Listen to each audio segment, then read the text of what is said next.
And also in the milk products, we have a beta-lacto-globulin. So this we will be mentioned later on. Another one is a globulin. That one, let me double check the name. Is that correct? That should be glutenin.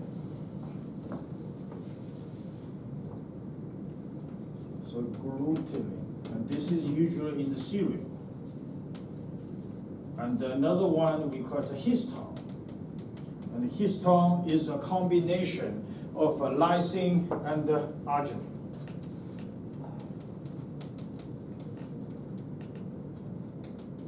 So there's other examples. Just give you some of the examples. Second one is we call it a conjugated protein. The conjugated protein is usually a combination between the other macromolecules with protein. So for example, we have phosphor protein, and we have lipoprotein. And then we have a nuclear protein. And then we also have the glycoprotein. And the last one we have called chromoprotein. Let's say hemoglobin. That's the example. So that's a conjugated protein, which means the two of them combined. And glycoprotein, for example, is ovomucin in the egg product. In the egg is a glycoprotein. Lipoprotein. What's the examples for the lipoprotein? HDL, LDL, VLDL. Yeah, that's a lipoprotein. Okay. Now, the last one is we call it a derivative protein. And the derivative protein usually is coming from the enzyme products.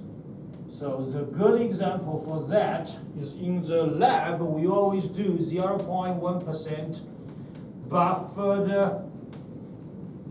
peptone water.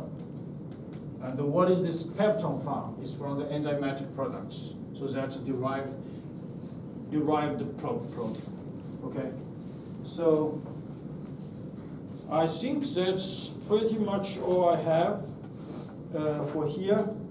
For go over all the knowledge of the amino acids and the protein, and then Dr. Kenny will give a lecture about applied in the muscle foods. Then I will ask Dr. J to talk about the isoelectrical point. They did a lot of research back like 5-10 years ago about that, and he had a demonstration, so I'll ask him to do a guest lecture later on. Now this section we will talk about the Mayan reaction. So you can steal my idea for what I want to talk about at the end? Yes, you can talk about that too.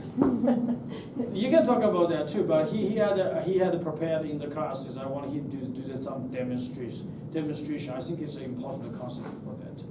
Okay, and Dr. Martak will give a guest lecture at the end, based on their research to the recovering of the waste foods and become variable protein. That's we all do at the end. Okay. I have a question. Sure. This is a very important question for what I will talk about.